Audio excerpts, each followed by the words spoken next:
అండి, నా పేరు రాజు. ఈరోజు ప్రోమో వచ్చింది, చూసే ఉంటారు. చూడలేని వాళ్ళు ఒకసారి చూసిరండి. లాస్ట్ 1 వీక్ నుంచి బిగ్ బాస్ సీజన్ 8 మీద ట్రోల్స్ జరుగుతున్నాయి. ఒకళ్ళేమో నిద్ర మాత్రలు వేసుకుని పడుకోవాలి దీన్ని చూసి కన్నా ఎపిసోడు, లేదంటే కనుక దుప్పటి కప్పుకొని పడుకోవాలి అని ట్రోల్ చేస్తున్నారు కదా.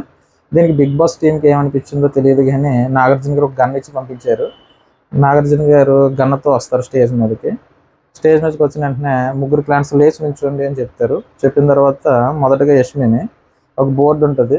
ఆ బోర్డు మీద గ్రీన్ అండ్ రెడ్ ఉండి బాగా పెర్ఫార్మెన్స్ చేసిన వాళ్ళని గ్రీన్లో పెట్టామని నీ టీం నుంచి, చైనా రెడ్లో పెట్టామని చెప్తారు.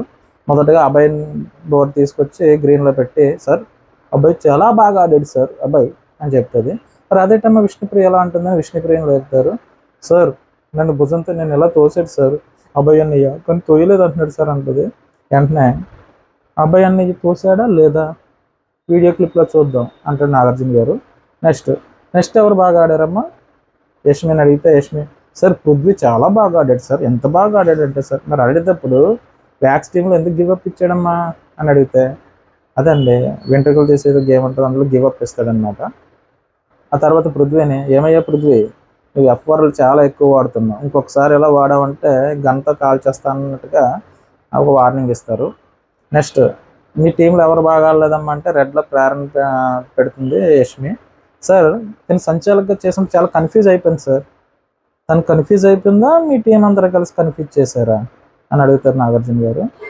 సార్ లేదు సార్ తను కన్ఫ్యూజ్ అయిపోతుంది సార్ అంటే, మరి అలాంటప్పుడు నిన్న టాస్క్లో నువ్వు కన్ఫ్యూజ్ అయ్యావా లేదా? నాగమణికంటే ఆల్రెడీ నేనుతో చెప్తున్నాడు కదా. సార్ నాగమణికంటే నాకు అసలు చెప్పలేదు సార్. సార్ నేను చెప్పాను సార్, నేను అడుగుతానే ఉన్నాను కానీ తను ఒప్పుకోలేదు సార్. మరి నువ్వు ఆల్రెడీ నియర్ బై ఎవరు తీసుకొస్తే వాళ్ళు విన్ అవుతారని చెప్పావు కదంటే, నేను చెప్పలేదు సార్, అయితే ఒక క్లిప్ ఒకసారి చూడమ్మని చెప్తారు. ఆ క్లిప్లో అంటే నియర్ బై అంటే దగ్గరగా ఎవరు తీసుకొస్తే వాళ్ళు విన్ అవుతారని చెప్తుంది. వెంటనే పెర్ఫార్మెన్స్ స్టార్ట్ చేస్తుంది అన్నమాట యష్మి.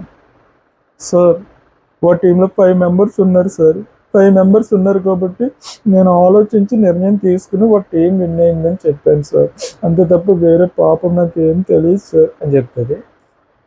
అంటే చూసి వాళ్ళందరికీ తెలిసిపోయిందా, నా పెర్ఫార్మెన్స్ తెలిసిపోయిందా అని ఉంటుంది కదా, అలాగా పెర్ఫార్మెన్స్ ఇస్తుంది అనమాట.